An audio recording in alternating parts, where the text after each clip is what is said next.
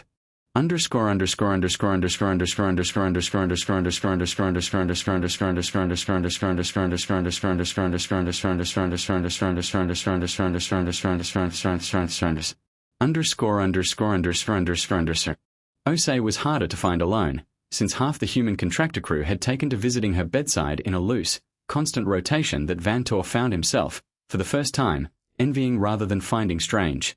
He waited until the rotation thinned and sat beside her cot, her forearm freshly grafted and wrapped, and did not know, for once, how to begin. You knew your suit was failing before you climbed into that pocket, he said finally. Yep. You still went. Vantor. She said his given name plainly, no title, the way Doss had, and he found he did not mind it from either of them anymore. If I waited to help until I was sure it wouldn't cost me anything, I'd never help anybody. That's kind of the whole deal. You don't get to pick the bill in advance. Your species built an entire civilization on paying bills you were never shown in advance. Guess we did, she said, and smiled, tired and a little crooked from the pain medication. Turns out it works out more than it doesn't. Not because we calculated the odds. Just because enough of us decided a long time ago it was worth doing anyway, and then we taught our kids to do it too, and it kept going. Vantor thought of ISS Vard's files, alloparenting, moral instinct triggered by proximity rather than kinship, generations of small bands that survived by extending care past the edge of blood, and centuries of maritime law built on the simple, stubborn habit of rescuing whoever was nearest, whether or not they could ever pay it back. He thought of a brother he had nearly lost twice, once slowly, over 17 years of silence, and once quickly, in 6 minutes of thinning air, and of a species that appeared to build its entire moral architecture on the radical, repeated insistence that the ledger simply did not need to balance for a rescue to be worth making. "I do not think my people have a word for what you did in that pocket," he admitted. "You don't need one," Osei said. "You were there. You did the same thing." "I did it for my brother." "That is a different thing entirely. There is precedent for that. Even in Dominion law, blood carries some weight, always has. What you did for a man whose name you barely knew, at a cost that very nearly killed you, and you did it as though it required no debate at all." "It didn't," Osei said simply. "That's kind of the whole point I keep failing to explain to you. The debate is the part we skip. Doesn't mean it's easy, or that it doesn't cost anything, or that I wasn't scared half out of my mind watching that seal fail. It just means we don't run the numbers first and see if the person clears some invisible bar before we decide they're worth helping. The bar is just, are they there, and do they need it? That's the whole test. That test would bankrupt a species with fewer resources than yours." "Maybe," she said. "Or maybe it's the reason we've got more resources than you'd expect, given how much of our history should have killed us outright. Turns out a species that reliably shows up for its own strangers ends up with a lot more strangers willing to show up for it later. We didn't plan it that way. We just kept doing it, generation after generation, until it became the kind of thing nobody thought to question anymore." Vantor turned that over for a long moment, watching the thin scar already forming pink and new along her forearm. "I would like to understand it properly, someday. Not simply file it as an anomaly." "Then stick around," Osei said, and there was something almost gentle in it. "I've got a feeling you're going to get a lot more chances to watch it happen." The Dominion Review Board convened 3 weeks later to assess the Ring 3 incident. It was a larger panel than Vantor had expected. 5 elders in full formal banding, 2 Dominion legal attendants, and ISS Vard seated quietly at the end of the table with her reading frame already open, having clearly been asked, or asked herself, to be present for whatever came next. One of the elders, older even than ISS, opened the proceedings by reading the triage protocol aloud in its original 300-year-old wording, the way it was always read at the start of any review, a kind of ritual reaffirmation before the actual argument began. Vantor listened to it the way he had listened to it 100 times before, sort by caste, then by service value, then by remaining years, and found, for the first time, that the words simply did not describe anything he had watched happen in that crawlway. It was not that the law was wrong, exactly. It was that it had been written to answer a question none of the 4 of them trapped in that pocket had actually been asking.